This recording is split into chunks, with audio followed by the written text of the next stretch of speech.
fading skies. Tattered flags waving dreams in our eyes.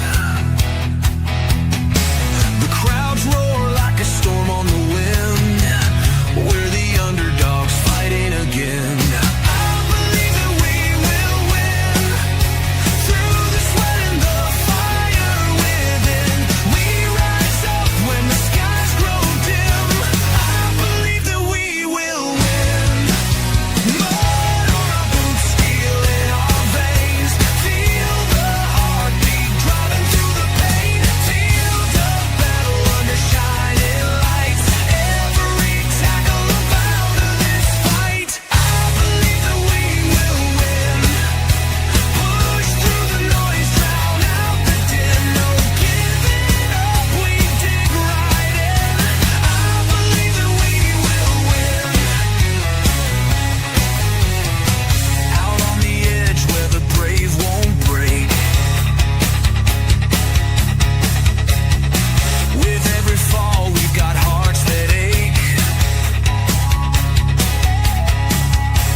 What's going on, guys? Good evening. I hope you're doing well. The fallout continues.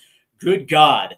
Good God. This whole week has been a mixture of emotion and, feelings riding high after the United States got bounced from its own World Cup. And, this week has been like an interesting social experiment. Like everybody has come out of the woodwork with their opinions. And, what's wrong with U.S. soccer? Everybody seems to have an opinion, whether they're a casual, whether they're a known, I guess you can say, mainstream media personnel, whether they're content creators. And let me tell you guys, it has been absolutely infuriating listening to everybody talk about what's wrong with it, not necessarily providing solutions. A lot of people that are essentially like, what's the word? Pessimistic. The glass half full, glass half empty type of guys. And I got to be honest with you. Listen, man, if you haven't been around the sport for, more than 10 years, do me a favor, like continue to watch the game and continue to educate yourself and continue to have your kids involved with soccer. But really, like, this isn't literally just like a last decade type of issue. It's not even a last 20-year issue. This has actually been going on for 30 plus years. Essentially, once the U.S. Soccer Federation got established, because there was a time where the U.S. Soccer Federation was working out of Colorado Springs at the U.S. Olympic Center, and they were dirt poor. And once this national team established himself and U.S. soccer became a commercial, I guess you can say a vehicle, that's when really you can really look at U.S. soccer and the path that they chose. And then, of course, the youth development that blossomed underneath it. And I'm going to give you guys a history lesson. Before I do want to welcome in some people into the chat. Of course, it's Wayne Bonner. Wayne, what's going on? I do promise a Tottenham show coming up very soon. I got to get into it. The U.S. is out. The World Cup is almost over. And I do have some Spurs content prepared because we're getting pretty goddamn close to preseason. So, yes, there is going to be some EPL content coming out. Anyway, Greg 1987, we need to reach from every city to city in America to find talent. I live in Lufkin, which is in 10 minutes from where Clint Dempsey's hometown, and played with guys that fell into the abyss. And Clint Dempsey, by the way, he's from, Nacogdoches, Texas. And his dad was taking him on, the 3-hour trip to Dallas and back, like multiple nights a week for him to play soccer. And listen, it's interesting. and played Dempsey and youth soccer locally. Hey, by the way, was he a killer back in the day? You got to let me know if like young Clint Dempsey, like when he was like 14, 15, playing with those Mexicans and Nacogdoches, because they that's like when he wasn't playing club soccer, he was playing locally with the Mexicans that are there in Nacogdoches. And from what I heard, Clint Dempsey was an absolute baller at 15. But before I begin this, please do me a favor. Make sure you hit that like and subscribe button. Also hit the notification bell for those that are tuning in on TikTok Live. The link is in the description. All right. So little history lesson. That youth soccer and the pay-to-play model was born out of. Now, by the way, prior to 19... Okay, let me rewind this a little bit. Prior, the MLS Academy system came into effect in 2007, 2008, and not every team actually had an academy. By 2015, every team had an academy, and now 10, 11 years later, every single academy in Major League Soccer is free. Now, those that are in I think it is the U17s up, play in the MLS Next Pro. I think it's actually U17 that plays in MLS Next Pro. Check me on that, by the way. I could be wrong. Maybe it's 16, 17 that plays in MLS Next Pro. Anyway.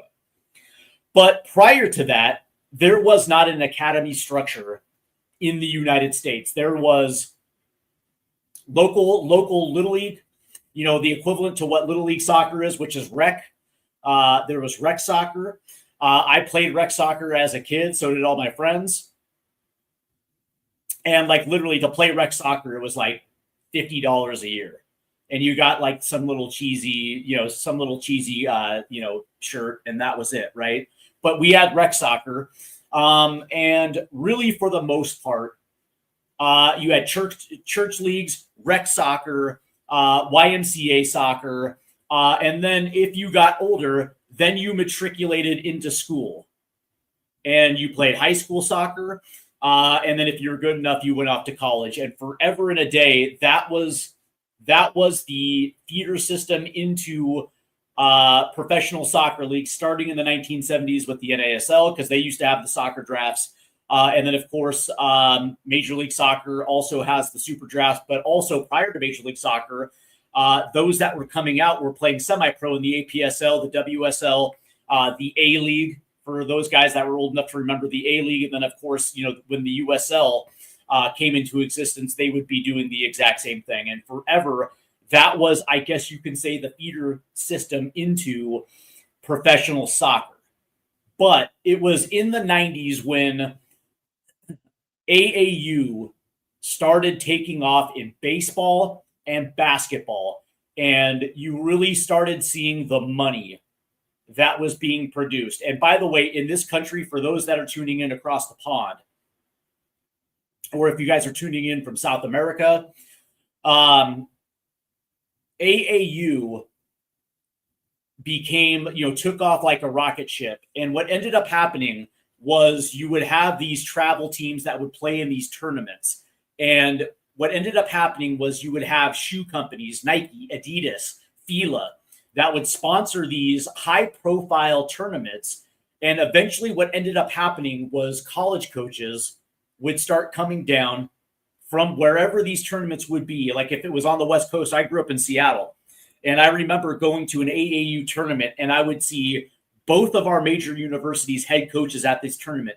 University of Washington, Washington State, Oregon, Oregon State, Cal, Stanford, LA schools, all of them were there, because you're talking about kids that are 14 to 16 playing AAU. And this ultimately morphed into a system where high school basketball almost nearly became irrelevant. It's still big, but AAU ended up morphing into something that became a little bit bigger, where now all of a sudden shoe companies are sponsoring teams, and they have scouting now, where if you're a good kid and you play really good baseball, basketball, whatever the case may be, most of these coaches will come to you and say, hey, listen, you don't even have to practice. Just show up on the weekend. Like, it's gotten to that point. Well, the powers that be saw this and did the exact same thing with soccer. And by the end of the 1990s, you essentially had the foundation of what would be what we now refer to as the pay-to-play system. And by the way, pay-to-play is not the problem. As a matter of fact, pay-to-play is exactly there to do a service, which is move kids along to the upper echelons, whether that is to college, if they're good but they're not great. Eventually, they'll matriculate to college, but if they're very good, they get moved on to pro academies at a very young age. At a very young age. By the way, MLS scouts aren't just regional; they're everywhere. And if you live in an area with more than one team, that is that is within like a 90 mile kilometer, like that New Jersey area is crazy because you have the two New York teams and you have Philadelphia as well too. Like that strip in New Jersey is just unreal. But you also have the USL. Now USL academies aren't free, but they're at such a reduced price that they put pay to play to shame. And some USL clubs charge $500 a season. At most, they charge $2,500. And of course, the difference between MLS and say USL is the USL will actually sign academy contracts, and some of these kids will start training with the first teams of whoever that USL team is. For the exceptionally talented kids, it is what it is. But understand that there are 30 free academies in Major League Soccer, and there's another 130 across 200 USL clubs. That's 160 academies spread out, all professional academies spread out all across this country. And the reality is that pay to play is a benefit in a sense, because if you're good, you will be found. We are in an era now where scouting is so good in this country that it doesn't matter where you are. If you are good, Greg was saying right here that he lives in Lufkin.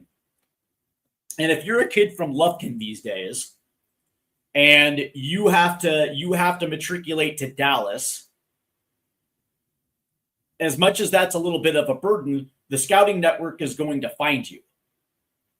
Now, the biggest thing about pay to play is the payment. The biggest proponent to this is they'll say that the payment is too high and it shuts the doors on potentially exceptional youth. Well, the reality is not everybody's going to play soccer. That's just the reality.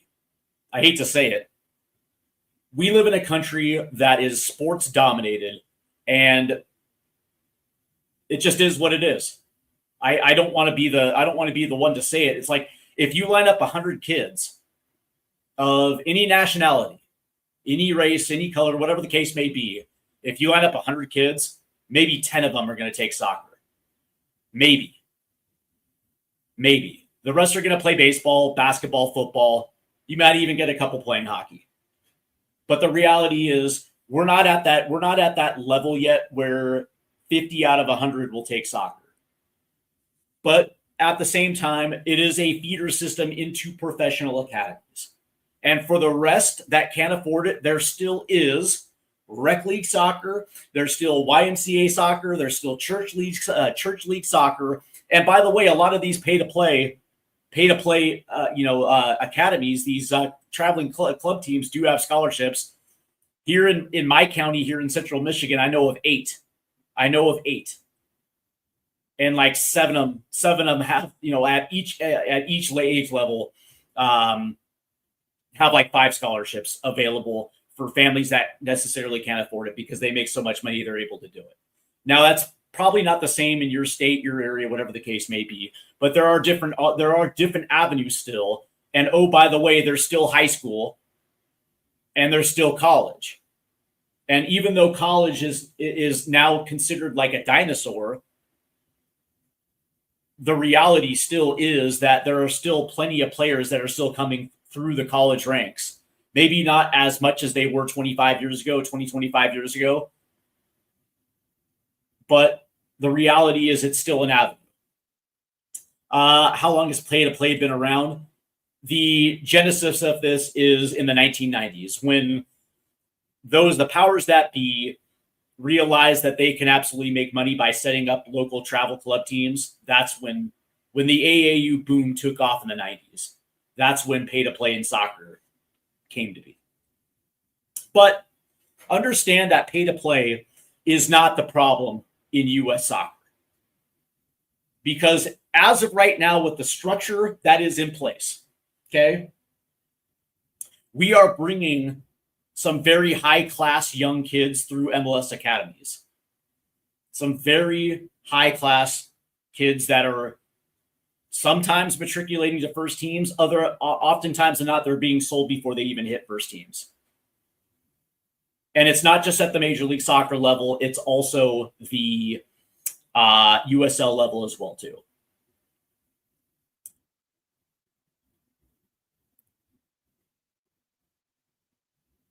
Whatever, man. You don't know what you're talking about. Anyway, the reality of this is that under the current structure, we are still developing kids. In my estimation, it's not necessarily about the system. It is also about coaching as well, too. Because you have to understand, and I know a few of these coaches. Some of them are very excellent coaches that do care about player development, but most oftentimes than not, these coaches that are at the U13, the U15, they're looking to move up in U.S. soccer. Their desire is to coach professionally. This is how they're getting started. And it's not about player development. It's also about kissing ass to the right people. So a word gets put in and you can move up the ladder. And maybe that means you're moving to a professional academy to get your foot in the door. So your face is being seen. So eventually maybe you can put yourself in a position where you can move laterally or move up, or maybe even you move into U.S. soccer on the youth national level. There's far more of those coaches that are looking to move up, and winning matters everything because you have to justify salaries of some of these coaches. And I don't necessarily have a problem with coaches getting paid because it happens over in Europe in every single academy. Over in Germany, they're paying top dollar to some of the best coaches that have no desire to move up the chain. They're there to develop first team kids, and they're paid excellently for it. Don't have a problem with it. The biggest problem facing U.S. soccer is the closed pyramid, the closed system. Now, here's the thing, and I'm going to say this because it has to be said that, number one, if promotion and relegation was instituted tomorrow, it is not a magic wand, and it is not going to cure what's ailing U.S. soccer, and we wouldn't necessarily see the benefits of promotion and relegation for at least a decade. And it's true because there's so many because we have been acting this way with a closed system for 30 years, and you've been driving a tanker through the ocean, and you can't turn it around all of a sudden on a dime. Everyone has to adjust. And there's a lot of things that have to happen along the way before you start seeing benefits of it. The interesting thing about the lower leagues in an open pyramid is, and I heard Tactical Manager saying this a couple days ago, where he's like, if you open the pyramid and the money moves down, then all of a sudden you're going to have more professional teams, you're going to have more professional academies, and that's good for the sport. It's like, yeah, in theory, that is true. In theory, that is true. But the reality is, outside of Major League Soccer, most teams couldn't even get promoted because they don't have the infrastructure in place to move up. As the way it is right now. In the second division, the USL Championship, again, if it started tomorrow, only 3 teams have soccer-specific stadiums, and none of them actually seat over 18,000. Some of one of them, I think Indy's at what, 15. I think Pittsburgh's at 8. But none of them meet the requirement to move up. It's interesting because I actually heard this. I actually heard the story from a owner who owns a National League South team in the 6th division of English soccer. And the funny thing is, and he was saying outside of a cup run, if we're fortunate enough, if we can make a cup run where we're going to be able to get that extra money in, and maybe we might draw an extra 1,500 fans into our stadium, on average, his team only draws about 1,200. The interesting thing was he was saying that his team was good enough for promotion. The problem is he can't meet the financial demands of what it is to move up one ladder, let alone into the English Football League, into the EFL. That it's going to be a burden because as of right now, his team are part-time players. And as part-time players, it only commands a certain, they only command a certain, level of pay, where if you go to full-time, now all of a sudden you're coming to a different class of player.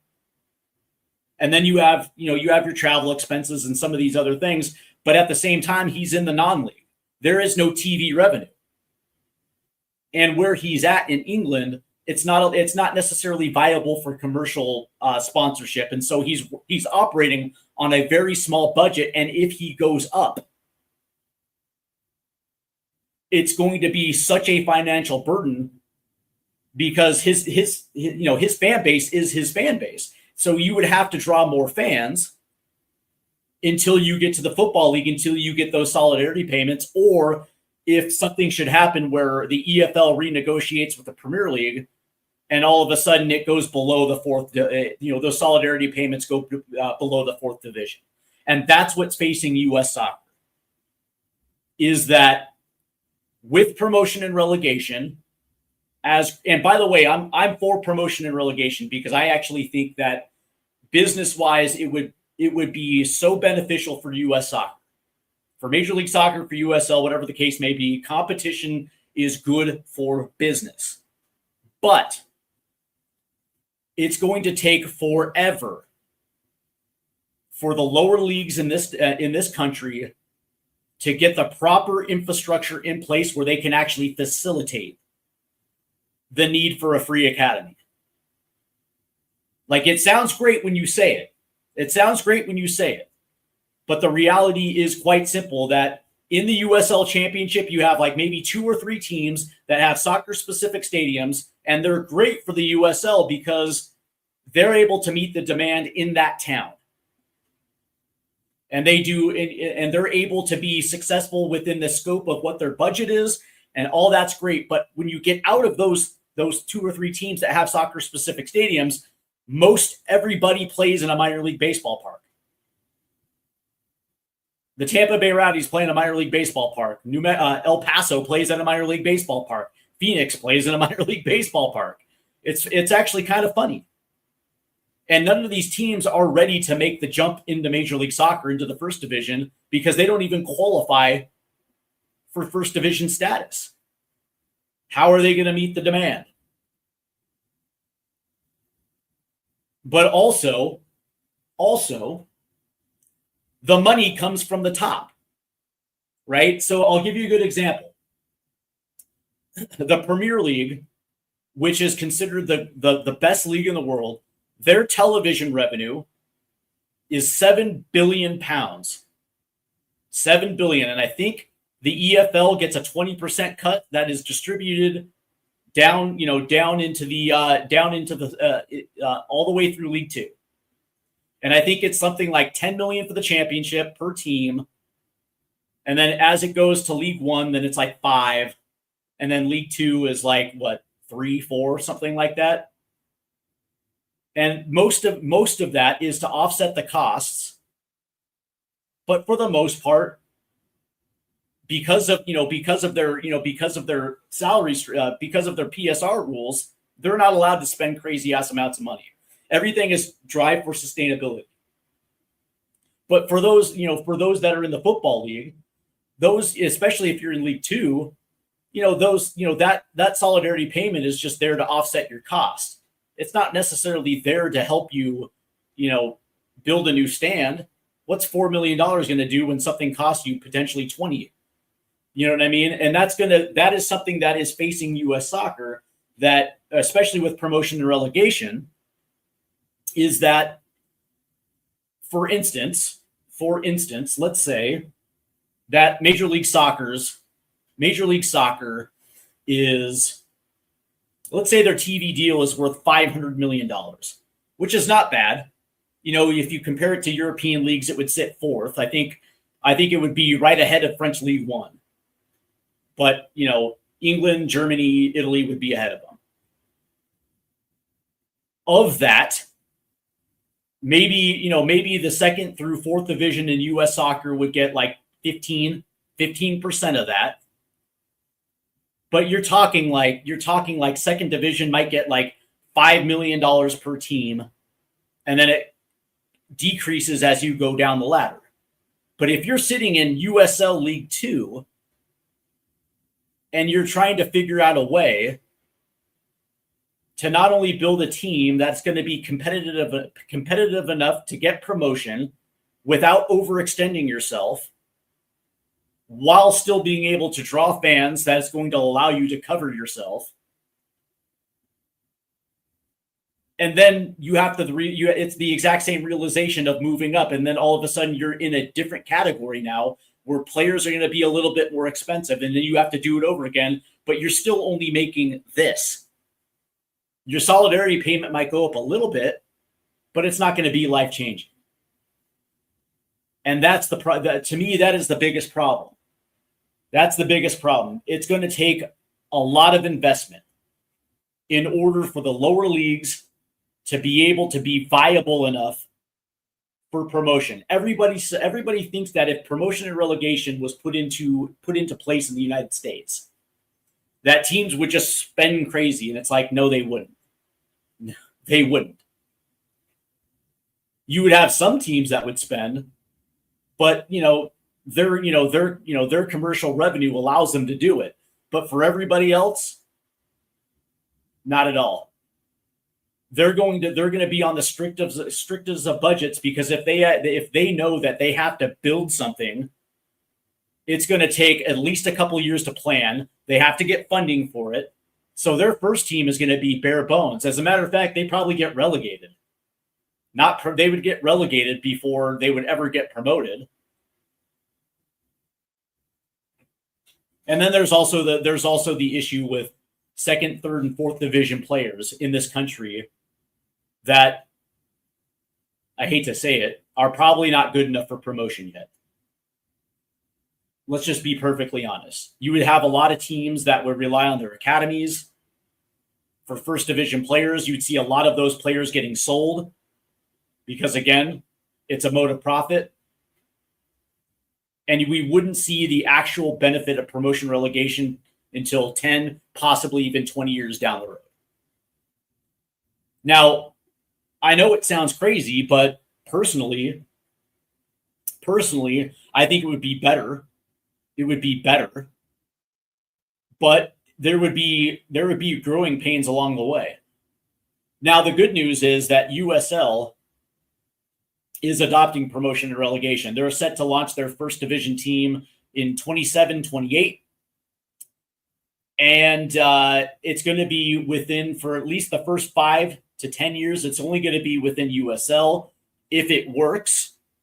And if after a certain period of time, they can renegotiate a television deal based on eyeballs on it, then they're going to set to open up the pyramid underneath them.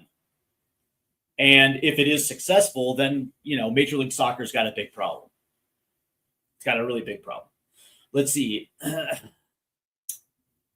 We have In Canoe 4961 says, thank you for support. We are very disappointed we couldn't progress to the round of 16 while the tournament was still here in the U.S. yet. Greg says, our infrastructure going to develop a superstar for the U.S. men's national team or a kid developed overseas, in my opinion? Probably overseas. That's kind of the trend right now. But that being said, we also got some pretty talented teenagers in Major League Soccer right now. Julian Hall, Audrey Mehmeti, Kevin Sullivan are all getting first team minutes in Major League Soccer. These guys are 17, 18. Kevin Sullivan's only 16. And by the way, he's going to Manchester City. He's got to wait till he's 18 though, because of all the work permit laws that are over there in the UK. But he's going to Manchester City. And Julian Hall and Audrey Mehmeti are pretty within the next 2 years are going to move to Europe as well too. Like there are some good young players that are either at the academy level or already in Major League Soccer. And again, that just kind of goes to show you that in small isolated areas in Major League Soccer, teams are doing a really good job. That's the other problem. That Major League Soccer doesn't have an identity. That's the big problem. And a lot of it makes sense because it's only 30 years old. And so, it's going to take a while for Major League Soccer to develop that identity.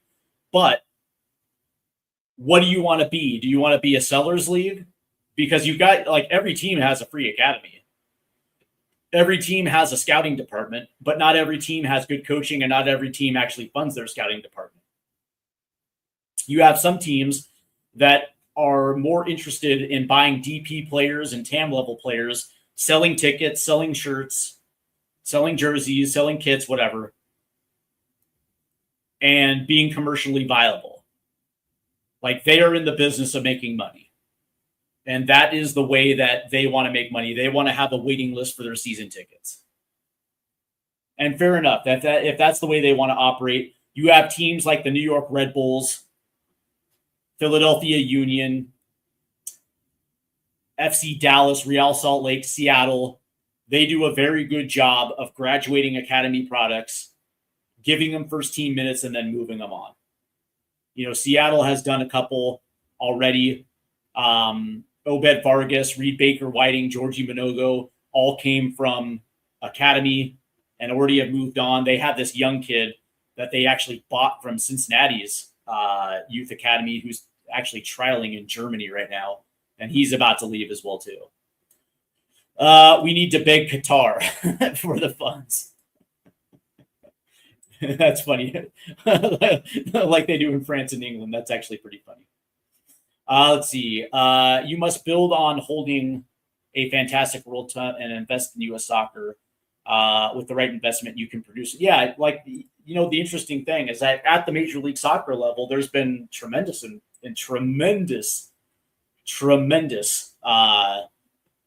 investment. I mean, we have 30 teams. Most of them have soccer-specific stadiums and beautiful training pitches, training grounds. Man, beautiful. But not all of them are dedicated, to player development, and that is also a little bit of a problem. For instance, if Inter Miami has a wonder kid, chances are pretty good that A, he's never going to see the first team because they're not interested in bringing young players through, and B, that kid's going to get sold quick, very quick. True, it's an uphill climb. Luckily, the big four leagues are alienating their core fans, so football has a chance to grow among fans. The interesting thing is the Premier League is getting new eyeballs in the United States right now. Yeah, American soccer is the third or fourth watch league in this country, behind the Premier League, behind Champions League football, behind Liga MX. Liga MX has a bigger audience here than Major League Soccer, which is actually interesting. So England now is the Premier League is now doubling its eyeballs on its league. It's crazy. It's crazy. As a matter of fact, their commercial revenue from their TV deal is 60-40 international to British. They get more revenue from international TV than they do from British TV. It's actually kind of interesting when you break it down and you look at those numbers.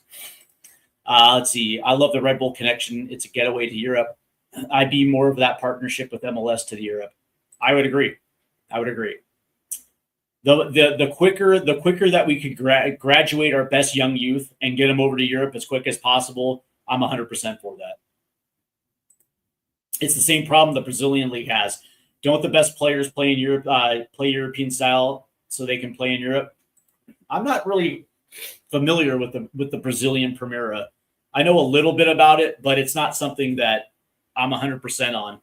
But I thought that Brazilian teams were committed to keeping their youth in Brazil a little bit longer than than what they have. But I also know that Brazilian players, by the time they're 18, they've already played, something crazy like 500 matches already. By the time that they get that move to Europe when they're like 18, 19, they've already played a lot of football at that age. And there's a reason why Brazilian players don't necessarily have the longevity in Europe, because by the time that they're 28, which is, you're still technically considered in your prime, those players are starting to slow down. Ronaldo, Ronaldinho, Neymar, all of them ended up back in Brazil by the time they were 28, 29. Let's see.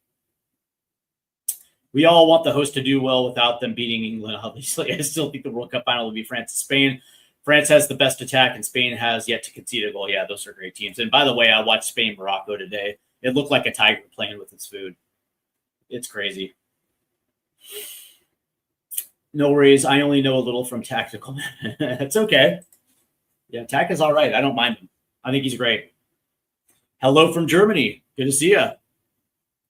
Hi, can I overturn England's red card? I cannot, man. I don't have that type of pull. I wish I did. But, the interesting thing, though, is there are drawbacks from an open pyramid because, being a fan of English football, there's a reason why they say that, you pull the leads. And for you guys that don't know, at the end of the 90s, going into the early 2000s, Leeds had a pretty good team. They were challenging for the top of the table, and their owner decided to gamble on future Champions League revenue, even though that they hadn't secured it in order to buy players, and it didn't work out. And what ended up happening was that there was a fire sale.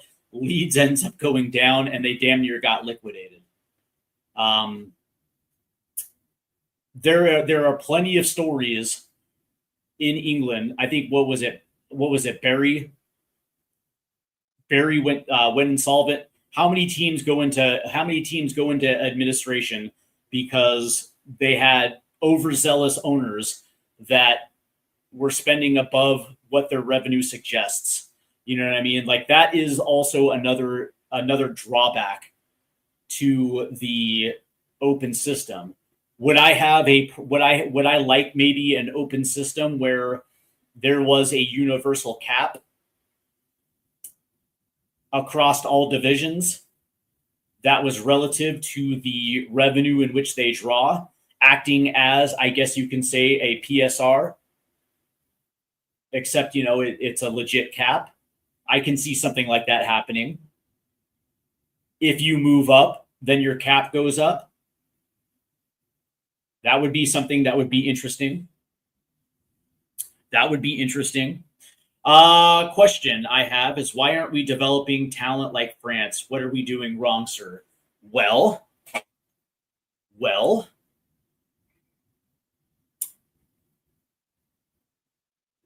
great question. Number one, we don't live in a soccer culture. In France, in England, in Germany, football is the biggest sport. That's not the case here. Now, are there more kids playing football, soccer in this country? Yes, but it's not woven into the fabric. For instance, back in the day, baseball was considered the national pastime. And kids growing up would play baseball and dream about being Babe Ruth and hitting a dinger in the ninth inning of the Game 7 of the World Series. In France, and I would assume in England and in Germany, kids are growing up wanting to score the winning goal in an FA Cup or for the Premier League title or in the Champions League or in the World Cup. By the time they're 5, they're dreaming of being pro. It's a little bit different, but also like in France, in some of the worst neighborhoods have come some of the best footballers. It's one of the biggest reasons, one of the biggest, I guess you can say the knocks on PSG is because they have some of the best global talent sitting in their backyard and they're not doing anything about it. It's a little bit different, man. It's a little bit different, but that still doesn't mean we can't produce top end talent because we've done it. We had back in the day, we had Eric Winaldo, we had Brian McBride, we had Landon Donovan, we had Clint Dempsey, we had Tim Howard, Carlos Bocanegra, Josie Altidore, Christian Pulisic. And it's like, listen, we have developed very good footballers that went on to play overseas, some of them more successful than others, that actually had really good European careers. And actually went on to actually had very good national team careers as well, too. But I think, Thierry Henry, at the end, and Brad Friedel, over here, he was considered a good goalkeeper, but in the hierarchy of like some of the greatest goalkeepers we had, he's not ahead of Tim Howard, and he's certainly not ahead of Tony Meola. But he's like kind of like 3-4 with Casey Keller. All right. So basically, Mbappe is their LeBron James, and our world-class athletes play others. Well, see, that's the thing. It's like that stupid parallel where if like LeBron James or Russell Westbrook grew up playing soccer, and it's like, listen, we judge so much. We in America, we judge every athlete by their athleticism, and like athleticism matters, but so does technical ability, and that shit is developed early. Like LeBron James would have had to have started playing soccer like by 5. Like that, like in order for that to happen, like that would have had to take place. And of course, let's be perfectly honest. Like, black people in this country are playing soccer. A very small portion of them are, but no, dude. Like you're not. We're not pulling kids out of South Chicago to play soccer. It's just not happening. Pulisic is not hungry. Never had much to lose. I don't know about that, man. I think, what's funny about the Christian Pulisic thing is I think that Taylor Twellman kind of hit it right on the head. If you had seen the clip, I guess you can say of the pundits that are on national TV, Taylor Twellman actually hit it right on the head, and he actually has a relationship with Christian. And notice he doesn't talk shit about Christian at all, but he basically said that, not qualifying in 2017 did something to Christian. He is not the dude that chases the spotlight. And this is the hypocrisy of it, because Christian said it himself in his own documentary, where when he was at Dortmund and when he was at Chelsea, all it was about was proving people wrong and earning his spot in their starting 11s.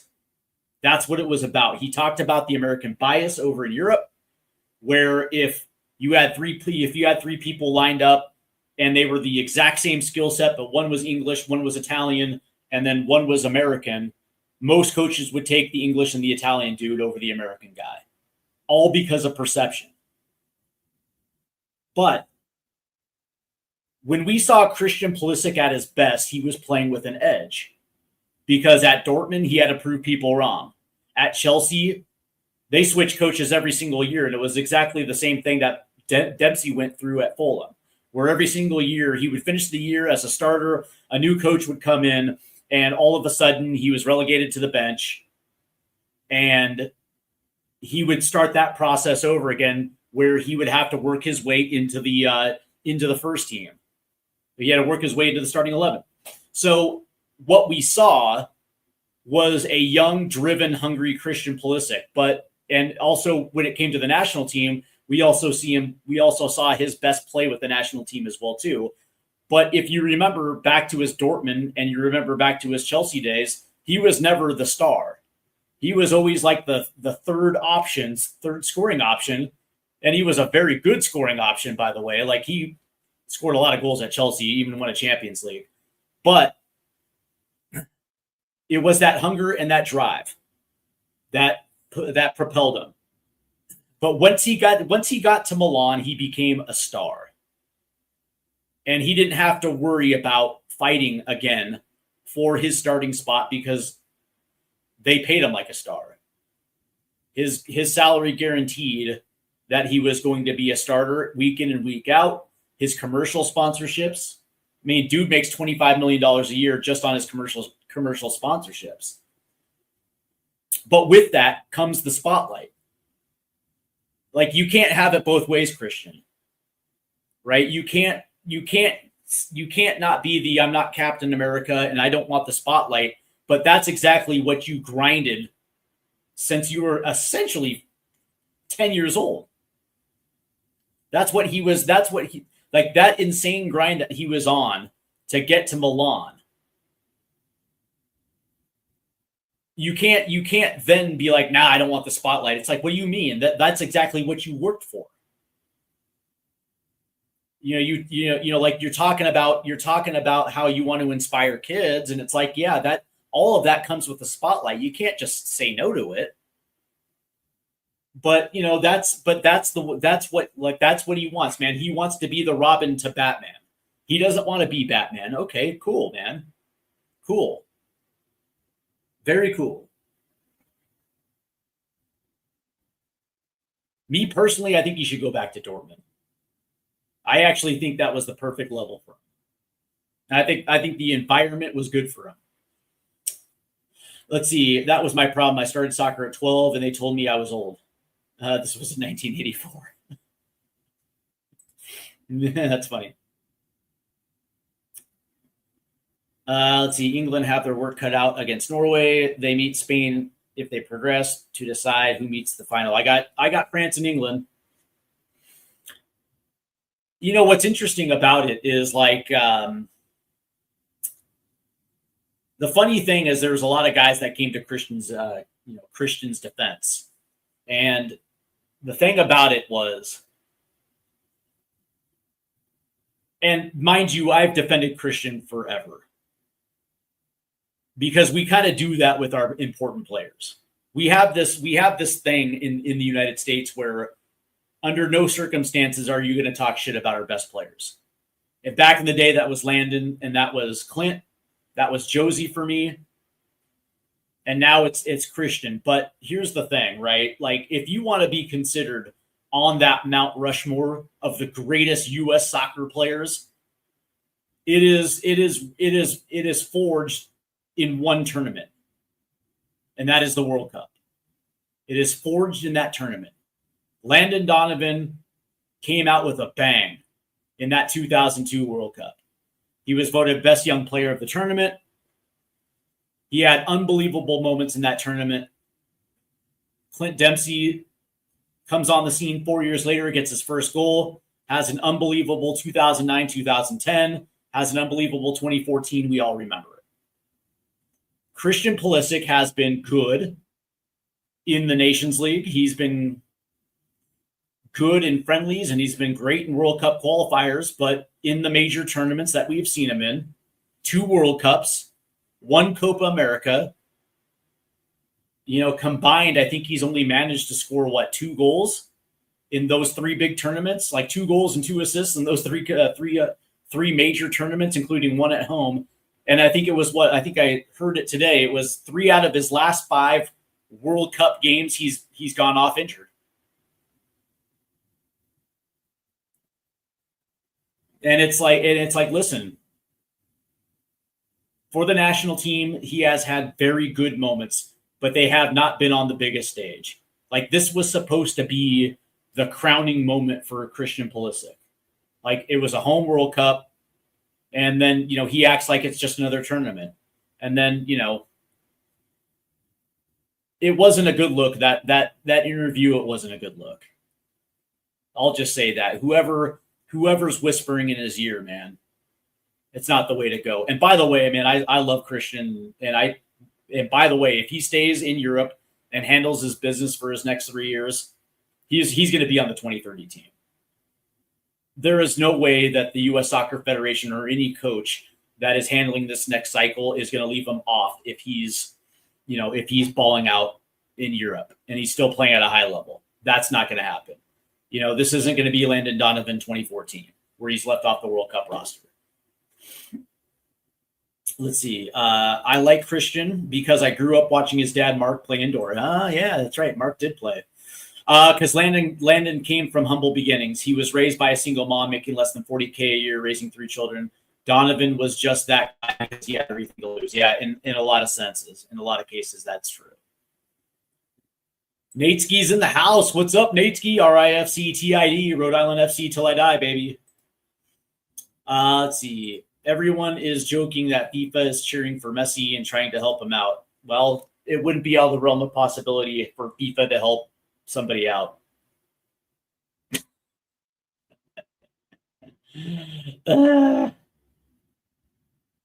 You're right. It's a bad look, and others are saying similar. Yeah, it was tone deaf. It was tone deaf. It was incredibly tone deaf. To say, to sit there and say that it was just another tournament and now he gets an opportunity to rest. It's like, dude, come on, man. The summer before, you sat out Gold Cup because you wanted to be ready for this tournament. Like, the thing about the internet is that people keep receipts, man. People keep receipts.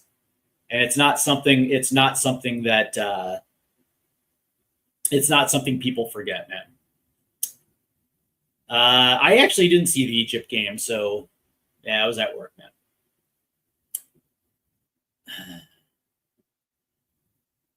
No passion versus Belgium for many players. I can think of a player that was left out. Who?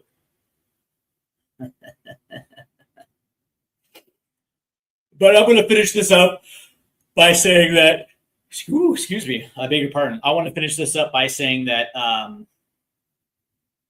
it's going to be interesting, man. The next 4 years are going to be interesting because we have Copa 2028. We have the 2028 Olympics.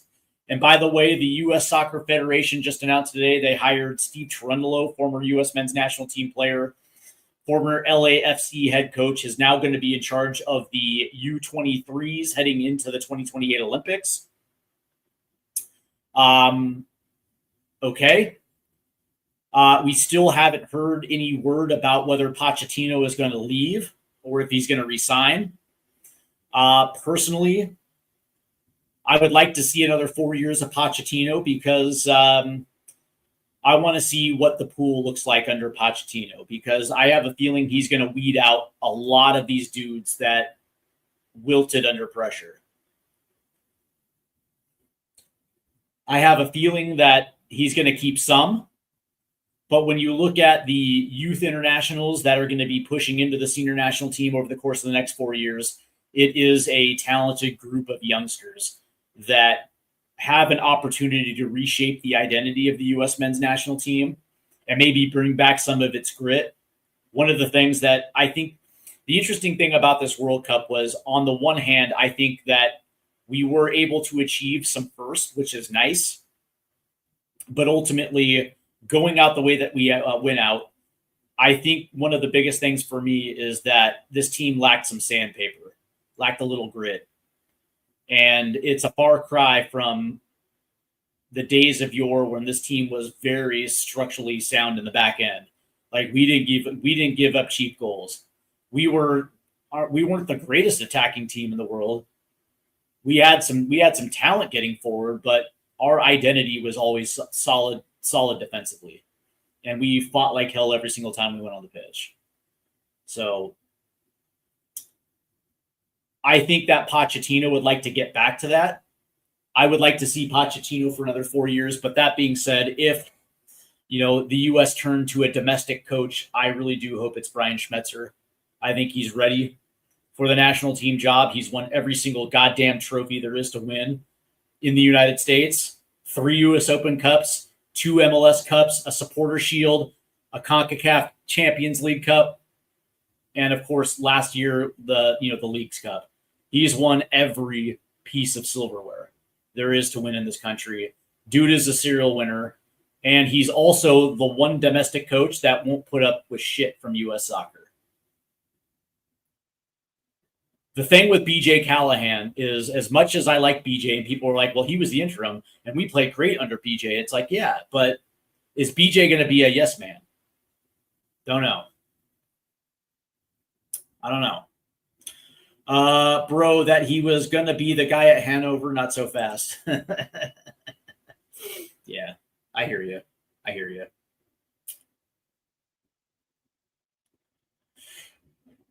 Well, that's interesting, Adrian. But who's got an opening right now?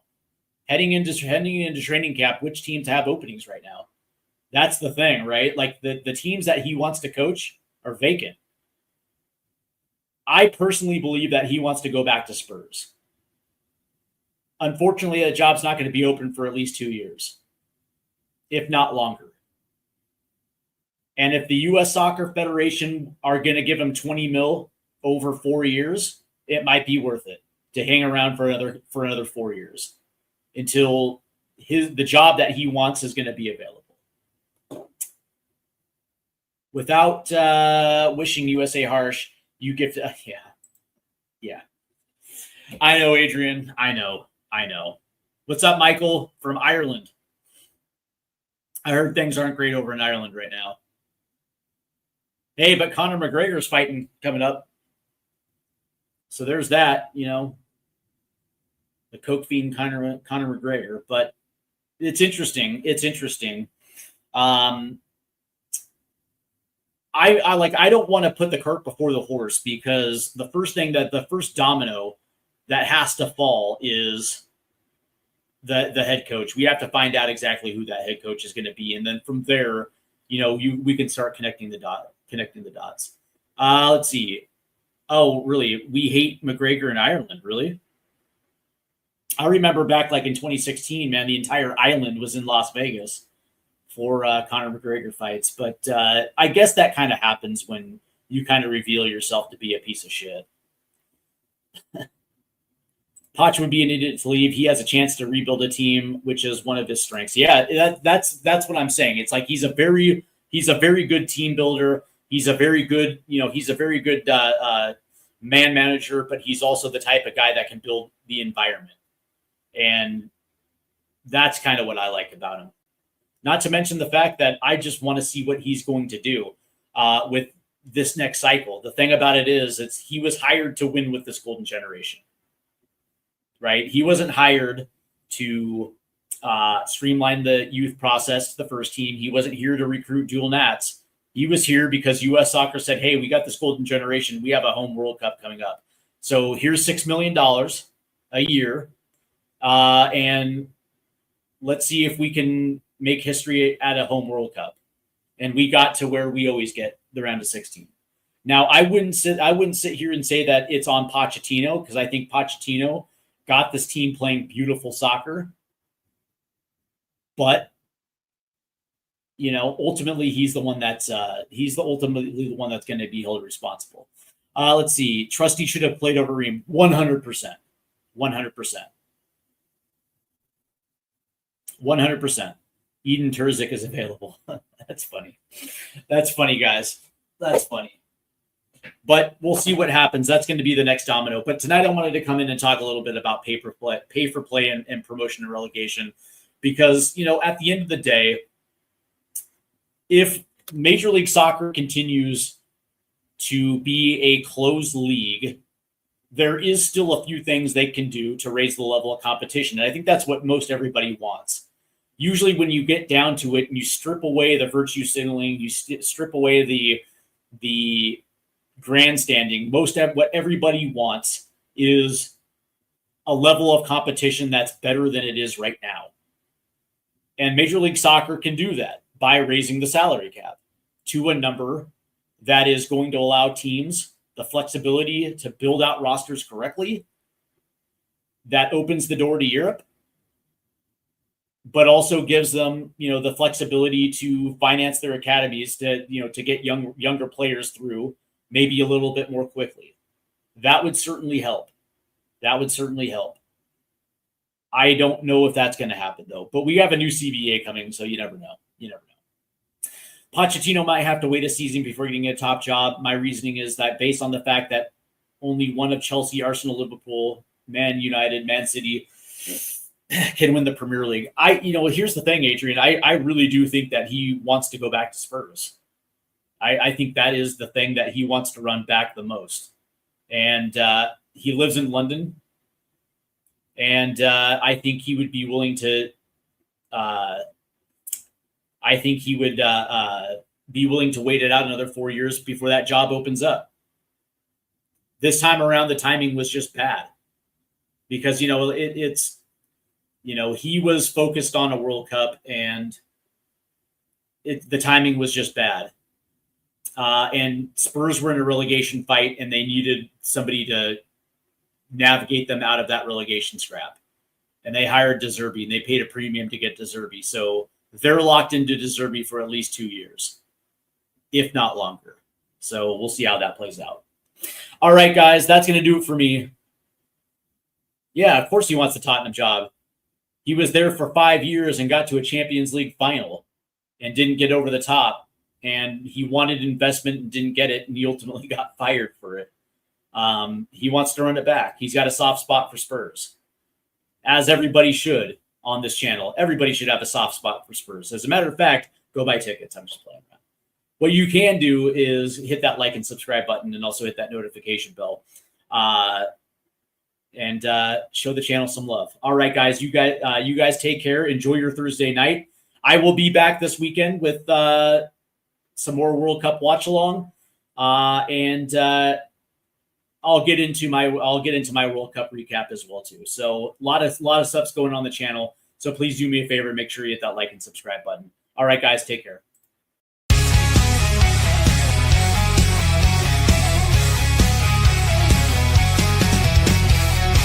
Rusted goalposts under fading skies, tattered flags waving dreams in our